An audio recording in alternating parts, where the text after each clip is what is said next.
երբևիցե բարեհաճության չեն արժանացել։ Մենք վերջերս էլ ականատես եղանք Գյումրու համայնքապետի օրինակին, ինչ եք կարծում, ձեզ էլ ինչպես կվարվեն, եթե օրինակ անցնեք իշխանության։ Չարությամբ եկողները չարությամբ կպատասխանվեն, ես երբևէ որևէ բանից չեմ նահանջել եւ ասեմ, ես այսօր իմ արշավը մեկնարկը սկսեցի Եռաբլուրից, ես Եռաբլուրի քաջերի զինվորն եմ, բոլոր են դուխով փալասները, ովքեր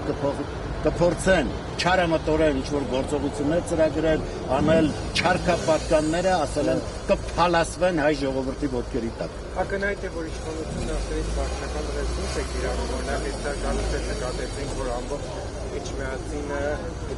ճանապարհի ամբողջ հատվածը Հարկիշկի Մեխակյանի լուսանկարներն են հաղթնում, առանձին իրենց համար վահանակներ են սպառկա արել, նաև տեսանք, որ լրագրող Լիա Սարգսյանը տեսանյութ էր պատրաստել, որտեղ Մարսպետը իշխանական տեխնատուն կերուխում էին կազմակերպել, բարեգործության անվան տակ գումար էին բաժանում,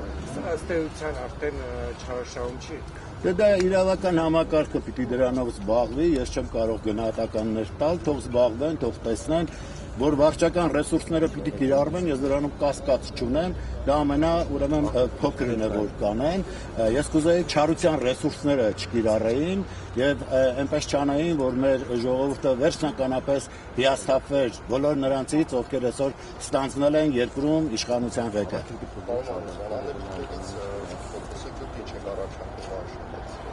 Ես առաջարկում եմ նախ, այս սոցիալական խնդիրները, որ իսկապես ծառացել են մարդկանց առաջ, պիտի կարողանանք լուծել հնարավորինս արագ, որովհետև եթե մարդը իր սոցիալական խնդիրներից դուրս չի գալիս, նա սկսում է այդ կենցաղավարության մեջ մնալ։ Մենք պիտի կարողանանք այդ խնդիրները միասին լուծելով, ես դա չեմ ասում, որ միայն համայնքապետը կարող է այդ ամենը լուծել, ոչ նրանց կողքին պիտի լինեմ, ես գյուղական համայնքներում տեսա, որ հարկավոր է ունենալ գյուղատնտեսներ, անասնաբույժներ, բոլոր պարագաներում, նաև խորհրդատուներ, որոնք առողջ բիզնեսը կարողանան ծրագրել, որպեսզի գյուղացին կորուստներ չունենա ֆինանսական, այո, մենք ամեն կերպ պիտի օգնենք եւ գյուղական համայնքում, եւ Էջմիածնում, եւ մեր արցախահայերին, որոնք իսկապես լուրջ խնդիրների առաջ են կանգնած եւ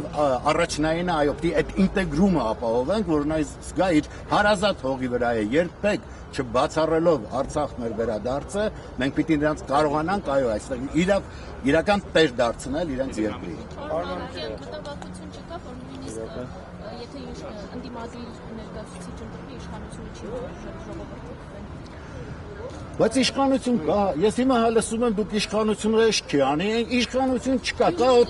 օտարի շահերը սպասարկողներ։ Այդ բոլորը ձեր նշած օտարի շահերը սպասարկողներն են։ Ես շատ ուզում եմ, որ այո իշխանություն, հայոց իշխանությունը ձևավորվի մեր երկրում եւ հենց այդ ինքնիշխան երկրի իշխանավորները կգան,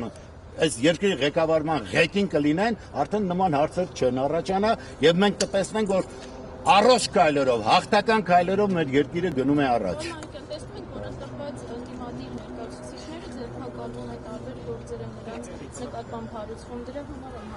Ես հիմա չեմ շտաբի գնահատականներ տալ, ինչ-որ գործեր են ասեցին հարուցել են, դե թող պարզաբանեն։ Ես ընդհանրապես կարող եմ անցյալի մասով ասել, երբ սրբազաններին կալանավորեցին հանիրավի կերպով, մենք տեսանք, թե ինչպես էին կարողացել կցոնել այդ ձայնագրությունները մեկը մյուսին միացնելով, ինչ-որ ապատեղեկատվություն տարածել, եւ այդ հանցագործները մինչեւ հիմա անպատիժ են մնում։ Այդ հանցագործներին մենք պիտի կարողանանք կանգնեցնել արդարադատության առաջ, որպեսզի սրանից հետո չփորձեն իրենց նենգությունը կիրառելի դարձնել։